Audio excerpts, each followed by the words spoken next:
Hi everyone, we're here today virtually for the next episode of Student Athlete Success, and we've a special guest, Jake Theut, a hockey hardo and one of the former bouncers at Punter's Pub. It's great seeing you again, even though it's through a computer screen this time. How are you, Jake? Yeah, it's nice to see you, man. How you doing? Yeah, I'm good, surviving this coronavirus, but it's tough. It's crazy times, man. So, you grew up in Washington, Michigan. Tell us about life there. A lot of big sports teams around there, especially in Detroit. How was that? So where I'm from, it's called like the East Side. So I know probably the movie 8 Mile with Eminem and all that. I live at 26 miles, so I'm kind of a little bit north of the city, but we kind of go by mile roads over there in Detroit. So it's definitely a blue collar kind of town. A lot of hardworking people, especially with the uh, auto business and cars. So you got a lot of people just grinding all the time and unions and all that kind of stuff. So it's kind of I guess tough and hard, and you grow up in like not the best situation sometimes, and it kind of makes you understand the grind a little bit better. But kind of with sports teams too, like the Tigers, Lions. The Red Wings had a really good uh, spree there for a while. They went to the playoffs for 25 straight years, so Yeah.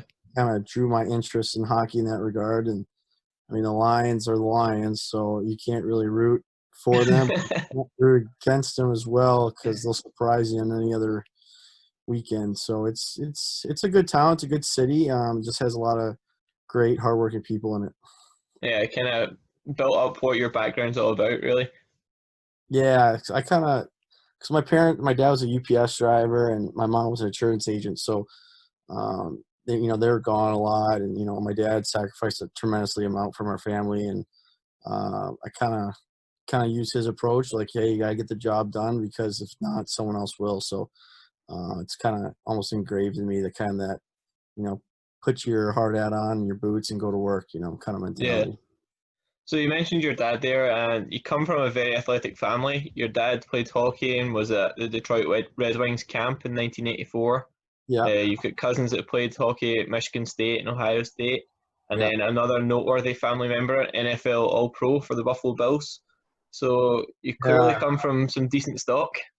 Yeah, my cousin Joe, he's a line. He was the offensive lineman for O.J. Simpson when he was in Buffalo. So uh, yeah, he's a big man. He knows how to block. So Yeah, you you know, must have a few stories for him then. oh yeah, like nothing good for keep it PG on the podcast.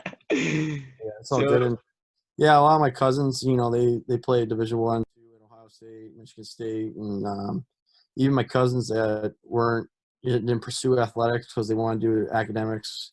A lot of them are doctors too, so it's kind of our family's kind of just, hey, get whatever you want to do, give all your best and do it, and kind of just work hard at it. yeah, just try and get all the stuff, get the job done, as you said earlier. Yeah, exactly. Just put on your hard hat and go to work. So do you think that pushed you along, like as you grew up, like hearing about all these family members who'd made a name for themselves or were on their way to making a name for themselves? Oh Like, yeah, definitely. Especially my cousin Kim when she went to Ohio State and her recruiting process. Uh, I wanted to be like her.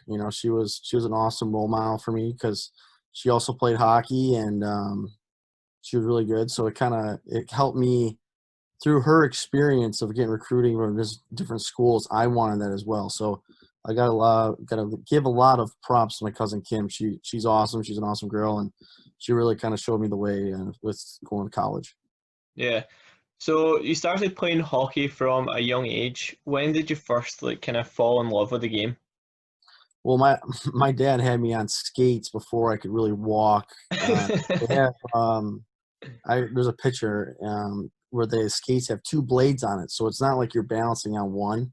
Yeah, And I was walking as I was skating, so I generally say I was skating ever since I could walk. But I really started, 4 or 5 in mites. I think that's the age 5, 6, and then I didn't start playing goalie till I was 10. Detroit Red Wings had a really good year, and their goalie was Dominic Hasek, and I just fell in love with him. And uh, he made a comment one time that the goalie is the only position where you don't have to change. You know, like do a line change. You're always on the ice, Yeah. and I'd always like being on the ice. So I want to try to be a goalie dad, and my dad let me do it, and rest is Wa- history. Was that just so you could hit shots into you from his age? Yeah, yeah. So it's funny. It's where it's always a little competition between me and him. Yeah. So you attended high school at De La Salle Collegiate, an all boys Catholic school in Michigan. That must have Yeah. been fun. It was definitely different, that's for sure. I was at a public middle school, and my parents really stressed academics with me because one day if I was playing sports and I got injured or Yeah. whatever, my parents always academics. So they were one of the top high schools on the east side of Detroit there, and it was a great opportunity for me. Kind of made me grow up a little bit. You know, I was kind of a little reckless, I guess you could say, but it kind of shaped me up. You And still are. yeah, well now, but it's just they really, their motto is "Pillars of Boys, Makers of Men," and they kind of pride in taking ownership of academics and athletics if you do that. And I really enjoyed my time there. It was awesome. Yeah, you mentioned it like there about the academics being an important part. Like a lot of people don't realize like sports is such a short career and you never know what's going to happen. Like, and it's Correct. important Yeah, for so that background. yeah, that's like what with my cousin Kim. She put emphasis on that too. I mean, Ohio State's a great not organization, great college, and you always got to have a backup plan. Yeah, Obviously everyone wants to go to the women now they have a pro league, but with Kim playing, it was the Olympics, and then if not, she got to have a backup plan. So she's a nurse, with the COVID patients back in Detroit right now. So uh, shout out to her, and she took that education seriously, and now she's helping, during a pandemic. So it's yeah, awesome. help make a difference to the world as well, even after enjoying a career in sports. Exactly. So you were named Ironman and All-State Dream Team goaltender for the state of Michigan. Tell us Yeah. about how that felt and how you ended up at that point. So at De La Salle, they give you the title Ironman if you played three sports in a school year. So like fall, winter, and spring. So I ran cross country in the fall, hockey in the winter, and then baseball in the spring. And then you had to maintain over 3.0. So I did all three of those while maintaining over a 3.0. So I got that. And then my senior year, I was dream team. And there's six guys, three forwards, two D, and a goalie. And I mean, I was kind of shocked when I won it. I mean, there was a lot of competition, and there's the goalie and hockey guys know Connor Hollybuck. He's on the Winnipeg Jets right now, and I beat him out for that. But obviously, he's beating me right now. Yeah, there's plenty of time to catch them. Yeah, exactly. So it was good. It was great. It was a great experience, and it kind of allowed me to get that education that I wanted and be able to excel at sports as well. Yeah, that must have like for the full state of Michigan as well. That's a great achievement, like Yeah, especially at a no, young age. hockey's big too in Michigan. So it was a really big deal, and I came in third. I think it was for Mr. Hockey is the best player in the state. So it You have to was do a calendar photo shoot for that one. no. A couple photos after, but yeah, it was definitely a very exciting time in my life. So after high school, you moved away to play in the East Junior Hockey League for New Hampshire Junior Monarchs. What made you decide to move up to New Hampshire from Michigan? So that was my last year junior. I played in New Hampshire before that, and I played in Texas, and I played in Canada. My decision to go to back to New Hampshire is because of schools, right? I mean, New England has a ton of opportunities for schools at both the Division 1 and Division 3 level. Um, and kind of back to that academics, when I was getting traded all around, playing in Texas, playing in Canada, all over these places, like how are team like college is supposed to be able to recruit me if I'm bouncing all around, Yeah, way far away from colleges? I mean, we didn't have the technology we have now with you can pull up video any rink in America, and you can watch what's going on. Back then, it was all people actually had to go out and recruit. So I wanted to go right to the source, and the Monarchs really believed in me. They thought I could be the man there, and with the goalie, it's all about playing. So they gave me the most promised time, but that's it's not really mean anything. 'Cause it's all a game to game basis. But I thought that was the best opportunity for me to get a Division One look. Yeah, you seem to have made like a decent enough decision. Then you ended up Hockey League regular season champions, first team All Star, and goaltender of the year. Like in your Yeah, time there. yeah, we had a good team. Our coach really. We had two really good coaches, Coach Ryan Frew and Coach Frank Golden. And Coach Golden's a scout for the Pittsburgh Penguins in the NHL, and they really constructed a really good team. They taught us, the right way to play, and guys bought into that, and we had a really good year. Do you think that was a big difference that the coaches made to you? Like obviously Oh you yeah, talked about playing high school and stuff, but taking it to that kind of next level, like to prepare you for college. yeah, it was everything, and especially with a goalie, when you have a coaching staff that believes in you, it gives you that extra motivation, the extra desire to even perform better. If you're butting heads with coaches and not seeing eye to eye, goalie's kind of an easy decision. If you let in a goal, it's your fault. The finger pointing game and all that. But if you're on the same page with the coach, it kind of lets you just play the position. You're not worried about goals against, just getting wins. Yeah, did you have any other offers on the East Coast, like to go and Yeah, play? I got a lot of. I was supposed to go to University of Maine halfway through my last year junior when I was with the Monarchs, but they kind of pulled. I was supposed to go there after Christmas, and they kind of pulled the plug on me a week before that. So a little bitter there on that end, but Yeah, um, at least you got to stick it to them when you came here. yeah. So kind of, but then we had our All-Star game for the league, and Coach Keefe was there um, for Northeastern, and they watched me, and then they watched me probably for 3 months. My coach would tell me that they were there, and then I would see Coach Madigan and the whole coaching staff up there watching, and they wouldn't talk to me after. And I was frustrated. Why are you guys coming and not talking to me?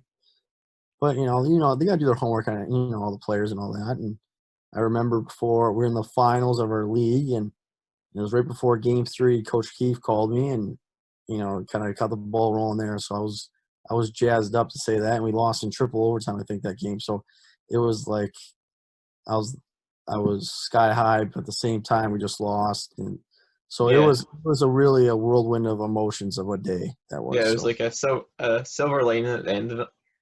yeah, it was crazy. I was just because I went through so much, and I was traveling all around, and I finally got that legit, solid offer, and so it was a good day, but we lost as well. So I was like, it was too much. Yeah. So you mentioned there, like, you ended up at Northeastern. Like, what other schools were you looking at? Like Maine, I was getting recruited by Maine, Michigan State. I had a lot of like Norwich, Plattsburgh, Endicott, UConn. So I was a lot of schools centrally based out of the New England area. Once again, I kind of wanted that because I wanted, I was playing junior out there, so those teams had um, better accessibility to see me play. That's what I needed. Yeah. So how did you end up deciding to go to Northeastern then? I know, like, obviously you mentioned Oh, I mean, Keith a and lot of Madigan had been out, like, watching you plenty of oh, times, yeah. but not talking to you. So I would watch YouTube videos of Northeastern hockey and the Bean Pot and all that, and kind of when I was getting exposed to Maine and understanding Hockey East, that's the best conference in the country, and some may differ with saying NCDC is, but I don't believe so. And just being a part of that Hockey East culture where every night you're not playing a bad team. There's always good teams on the schedule, and having an opportunity to win a bean pot too. I learned quickly about that because my billet family was like, the bean pot, you can win the bean pot. It's a big deal for people out in New England. So getting an opportunity to step on foot on campus, I was deeply appreciated. Yeah. How did the coaches go about recruiting you then? Obviously coming to see you, like So what? they came and watched me. It was literally for like from Christmas on, and they weren't saying a word, and I was concerned about that. But they're like, my coach like, oh, they're in you, just don't worry about it. You're I was like, are you sure? Why isn't this going yeah, good? because I got hosed by Maine, so I was kind of like on edge a little bit. But Coach Keefe gave me the call and offered me the spot, and I couldn't pass it up. So I kind of and then as soon as the finals was over, I came right down for my visit. Right after that, bang! It kind of happened quick. It honestly happened really quick. So because they were doing their homework on me, and I was doing the homework on the school, and understanding how great a school it is too. It was a no brainer for me. So I mean, I had Yeah, other schools, recruiting me as well, but nothing to Northeastern to be have the ability to win a bean pot and get a great education as well. yeah, yeah. You mentioned there, like you kind of put yourself in the best possible position, like making Yeah, the gamble to come out to the East Coast, like to play junior hockey, like yeah, getting that exposure to the coaches. yeah. Like from a recruiting perspective, we're actually there's a app called Shownext that's working for college soccer now, Oh, and it's okay. to kind of help people that maybe don't have the the financial backing, like their Yeah. parents can't afford to, or like they don't have the same opportunities as what we did, like to get to Uh-huh. college sports, and that's kind of like allowing them like to post their highlight videos or whatever on this app, Uh-huh. and Yeah, that's then awesome. It's yeah, it's it's a great thing that we're utilizing there's so many kids, like underprivileged kids, well, that have the ability and should be able to play Division One in any sport, like soccer, basketball, hockey, anything. But now with technology, we can, have access to those kids. So yeah. it's awesome. I love to hear that. Yeah, it's like giving people this like the same opportunities that we had, like, and because you don't understand how lucky you are until it's all finished at college, you're like, wow, like Yeah, that was great. got it nice. So That's for yeah, so you came in after starting for in the EHL for that year there with a 24-3-0 record. What were you expecting from your first year of college hockey? Wow. So kind of Clay Witt, he was our goalie. He was like the best returning junior goalie um, from the previous year. So he was set in stone. He's going to be the man. And coach, what's it called? He let me know that, like plain simple, like, hey, Clay's going to start. Like we also have Derek Waugh. He's a really good goaltender as well. So you got to earn your stripes. But it probably wouldn't look like playing the first year. And I was fully bought into that. And I knew that I had to make the adjustment to go to the next level for my play to be like a sufficient, uh, starter in hockey, especially in Hockey East.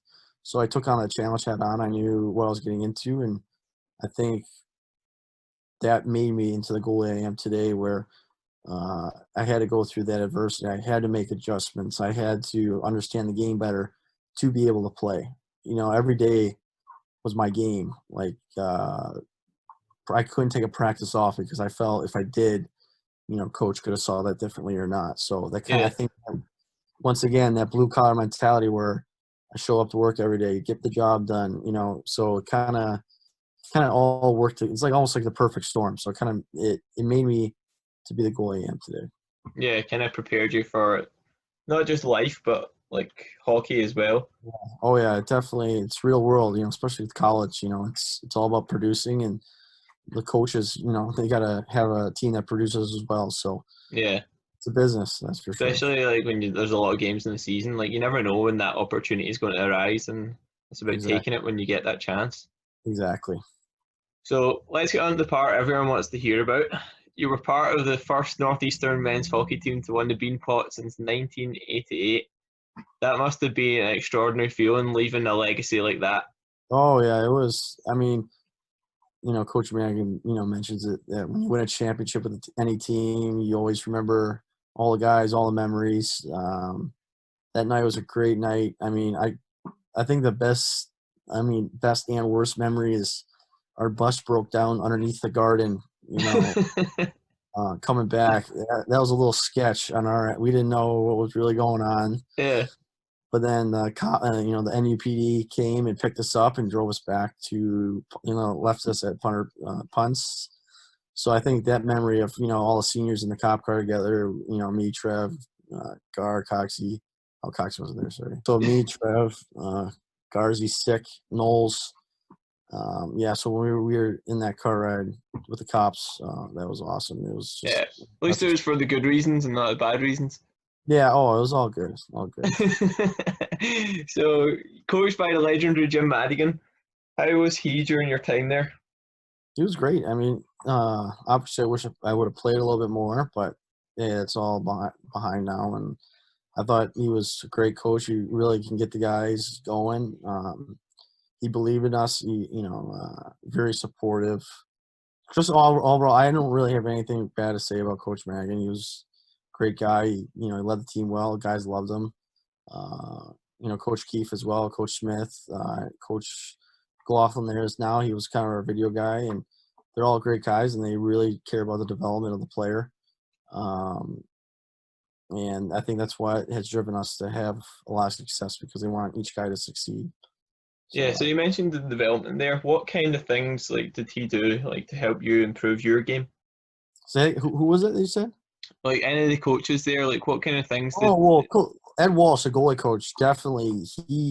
I think he was the biggest believer in me there, and he could see that I could play, and he kind of went to bat for me a lot, and he really let me understand the geometry of the game, especially from the goaltending perspective. And I was kind of not naive to that, but I didn't really understand it, and he kind of taught it to me where now I can just it's almost second nature, and he just really you know dive that in with me. It was just great. It was awesome. I think Coach Walsh just was able to get my game from a certain level where I was just getting by on athleticism to Mm. actually using the geometry of the rink, the puck, and all that to my actual game. So I think that's really when I really started getting to know that like my junior year. I felt so I wouldn't feel like I was ready till my junior year.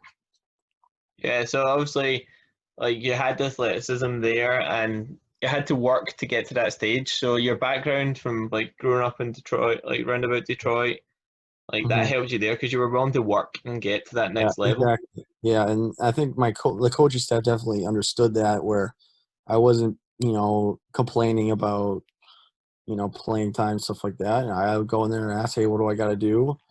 Hey, and then I went out and did it. I mean, obviously, there's things I can and can't control, but I wanted to control the most things I could control.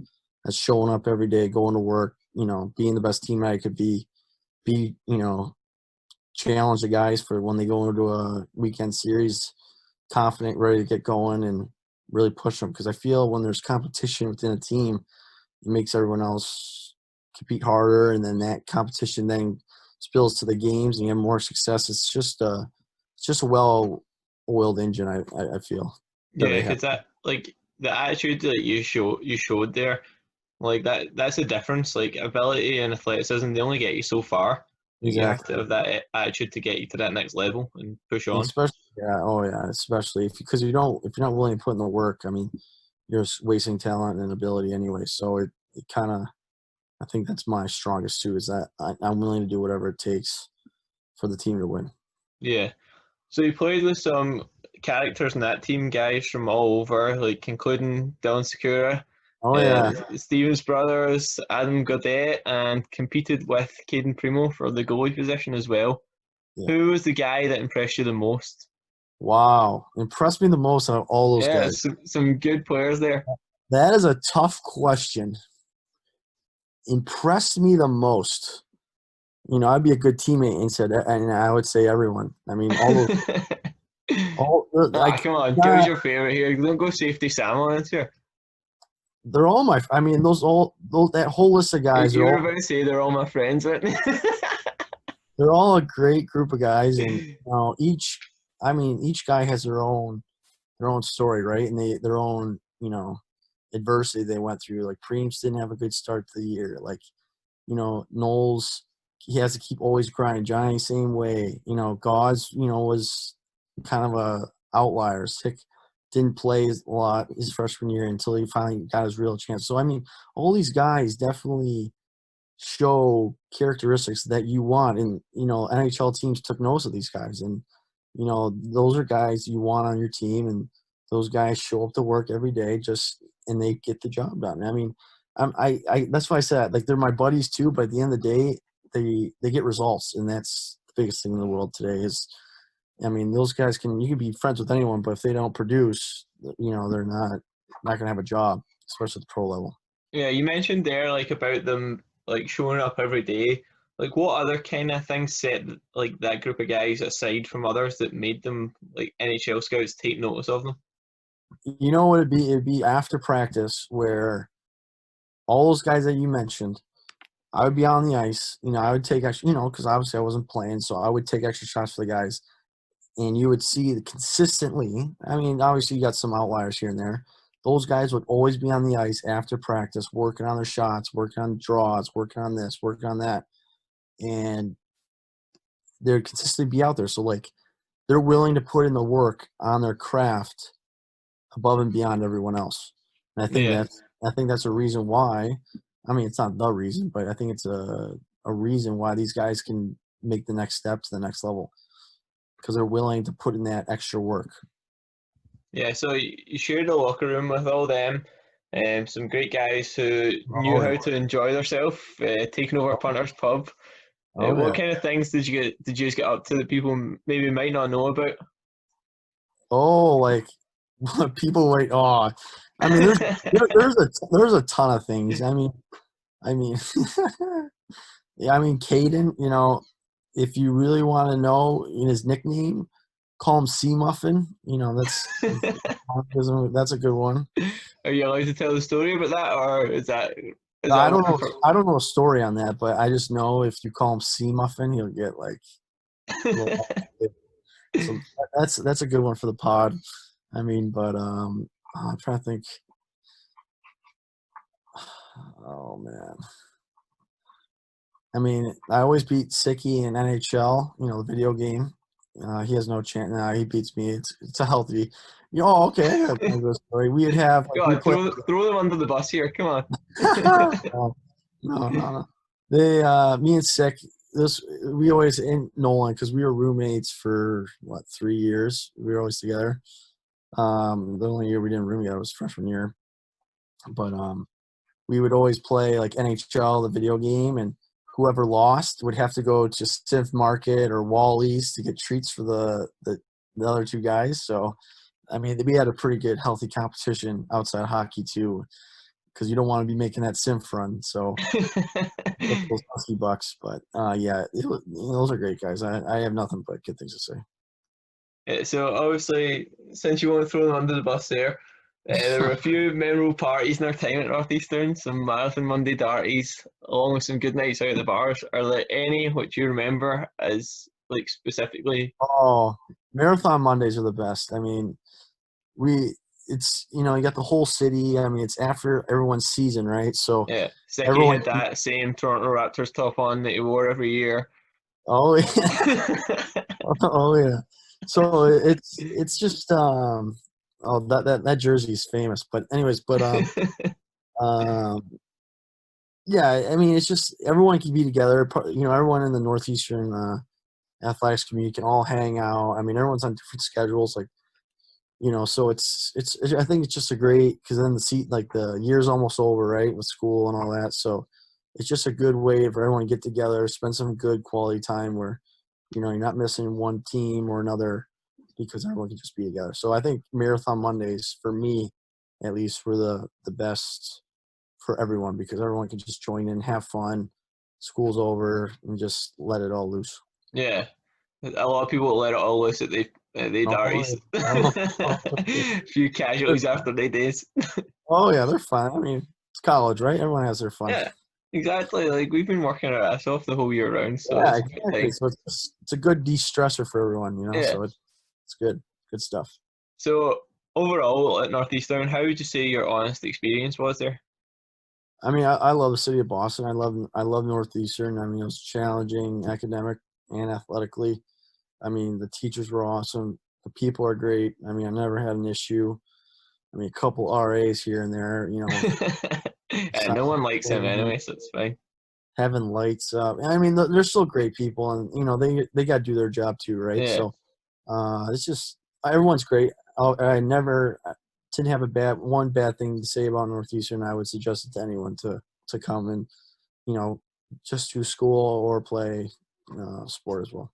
Yeah. So You obviously, at the end of Northeastern, had a year left of eligibility and Yeah, decided to take that at Alabama Huntsville, where you continued your college hockey career and also started your masters. yeah. What impacted your decision to go there? I'll say it plain and simple. Kane Primo. I mean, he was coming back after his freshman year, and I felt that I could play at the Division One level, and um, coach made it clear, that Preem's was the guy, and hey, it is what it is. Just be a realist. Like Kane's an excellent goalie. I mean, he played a couple of NHL games this year. So I had I want to pursue a master's degree. So what better chance than to play with my fifth year somewhere where I could actually play and get my master's? So Alabama was one of the few teams, I guess, few teams you could say, because it's tough. Goalies very, you only can have one in the net, right? And Yeah, scholarships and all that kind of tie into it. So a lot of schools already had their goalies. And UAH was to me the most appealing. They were up and coming team from years before to last year last year, yeah. So they had a great program as well for psychology. So I just I took a gamble. I wanted to go to Huntsville, so the coach really believed in me as well and went there. We didn't have the best year hockey wise, really tough. I mean, WCHA is a tough league, kind of like Hockey East is younger and talented. WCHA is more older guys that played 3 years of juniors, so yeah, you got like 24 and 25-year-olds, so it's more of a meat and potatoes, I guess you kind of call it, league. And so it was, we had a tough year, but we had a great group of guys, great coaches, and um, it was definitely something I wouldn't take back for at the time. yeah. So obviously, it did prepare you well for going on to the professionals. And you just finished your first year in the pros playing in SPHL initially for the Roanoke Rail Yard Dogs Oh yeah, go before, ahead, man. yeah, there's some funky names in here, Oh yeah, before moving on to the ECHL for the Greenville Swamp Rabbits there you and go. most recently the Norfolk Admirals. How did these opportunities first present themselves? So I got my goalie coach back home, Steve McKeegan with Future Pro. He's a Toronto. He's based in. I would travel to Canada to see my goalie coach, but he's based in Toronto, and his one of his buddies is the coach at Roanoke. So he kind of led me in that direction. He understood that I kind of had a rough, I guess you could say, college. I didn't play a lot in Northeastern. We had a tough year in Alabama, so I just needed a chance, right? And the SPHL is the fourth league down, and I just wanted to get an opportunity, and I wanted to go in there and prove myself. So I went to Roanoke, and uh, that's a story in itself. But eventually, I got called up from there to Greenville. I was in Greenville for a while, and then I got traded to Norfolk. So it was it was definitely a whirlwind of a year. If you want to talk about results and getting them, try playing minor pro hockey. I mean, it's each week, it's your job's on the line, and you got to produce. If not, they'll move on to another guy that they think they can. Yeah, I think it really opened my eyes and see that, hey, if you really want to do this, you got to be completely bought in, from taking care of your body, from like even simple things like hydration.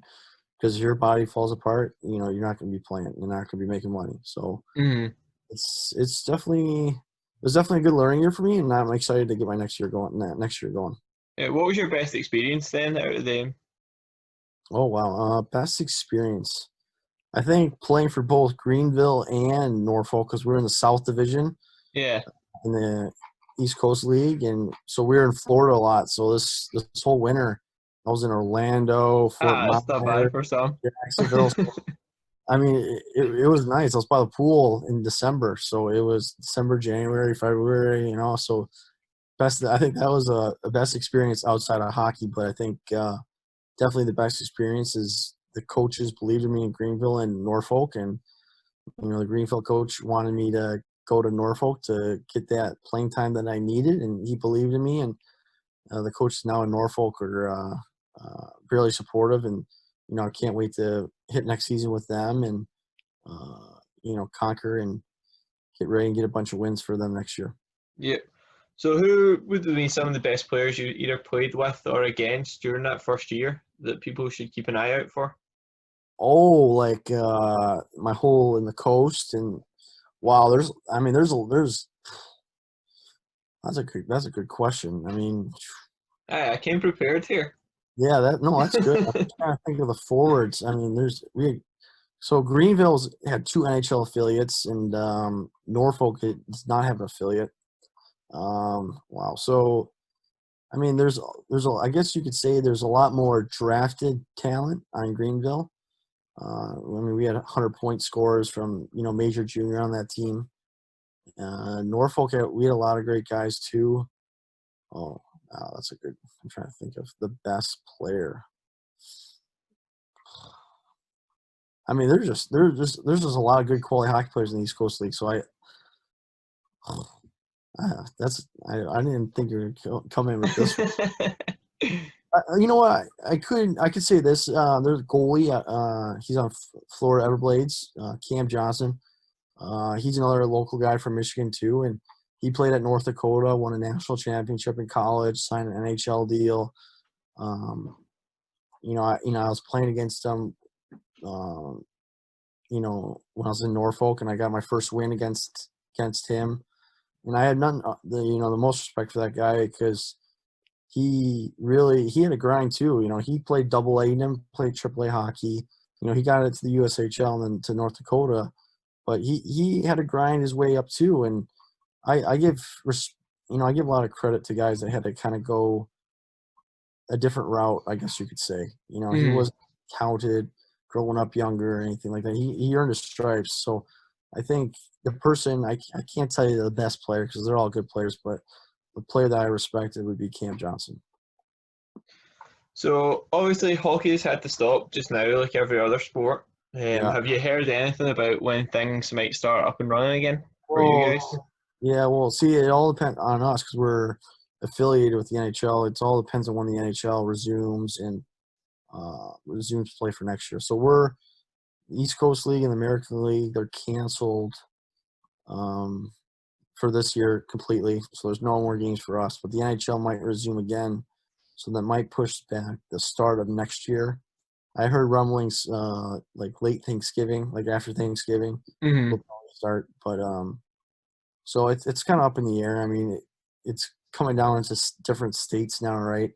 And opening up and be able to have crowds. So I mean, especially with the Coast League, East Coast, and American League, kind of, they got to have fans, right, to pay for players. So Yeah.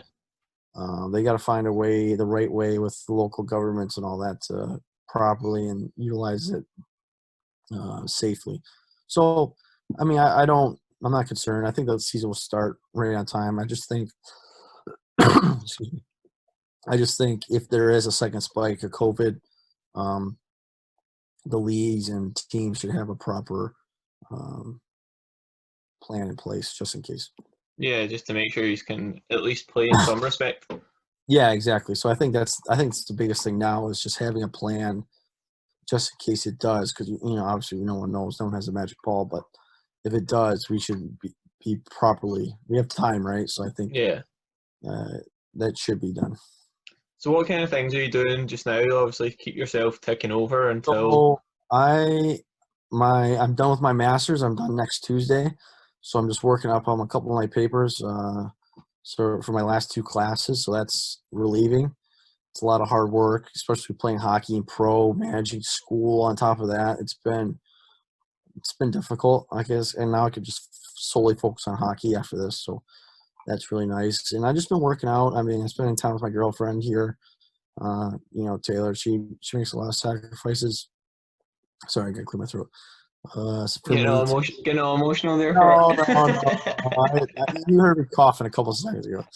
But no, she makes a lot of sacrifices too. Me being gone, it's effect on her too. So it's glad to spend some time with her and just kind of decompress the body from a long season. Yeah. So what would you say are your long-term ambitions for pro hockey? I mean, I'm gonna try to go as high as I can. I want to prove people right. The people believe in me. You know, and I want to do it for myself too. I mean, I only have one chance, you know, at playing pro and doing it for the highest I can. So I think for me, it's just a new challenge day in and day out to continue to push myself to that next level. And Mm. I'm willing to do whatever it takes to get there. Yeah, and that's the mentality you need, especially if you're wanting to play pros. You have to be able to go and take yourself out your comfort zone to get to that next level. Yeah, you almost have to be kind of like screwed up in the head too, you know, like you got to be able to fight through adversity, fight Yeah, through all this, show up every night. When it's a Friday night packed house in a rink, you can't crumble. Like there's so many factors that you have to deal with just outside of playing your sport. So it's especially when people are barking at pros, in the NFL, NBA, and stuff like that. Like I don't think people understand how many factors influence a player and on a given night. Like one night you might have it, one night you might feel the best, and yeah, it's just all you want to all manage everything that you can and just control the things you can control. yeah. It's a mental game as well as a physical game. Oh yeah, definitely. I mean, especially as a goalie, right? Like you might let up 6 one night, but then the next night you get a shutout, right? So Yeah, it's a day by day. I think that was the base take, like from junior hockey. Sorry, junior hockey to college and college. I was thinking too much big picture. Like, hey, just big picture goals. Now I kind of just do day by day where, hey, I wake up and make a good breakfast, healthy breakfast, and I, utilize my workout for that day. Then I have a good lunch, hydrating, making sure I do good on my schoolwork. And then that day's done, right? And then mm. next day, each task. So I think that's the biggest thing I've learned through all this, and I think will allow me to keep climbing the ranks. Yeah. It's been great. So cheers for taking the time today. Yeah, It's man. been Thanks great, obviously, for hearing your having me. journey so far and the exciting things you're up to just now in the pros. But before we go, what's some advice you could offer out there to future and even current student athletes still competing or thinking about committing to a college to play sports? I mean, just the one thing I would always, kind of preach about is always having a great education. Because in one day, doesn't matter if you're in the NHL for 10 years, you're going to have to work eventually, right? And I Mm, think education is the most powerful thing in the world today. And, I think especially people, athletes at, Northeastern take full advantage of enjoying the process of school and, your sport, marathon Mondays, all that stuff. Enjoy every bit because it does go by quick, but then you also have that education of Northeastern in the back of your pocket.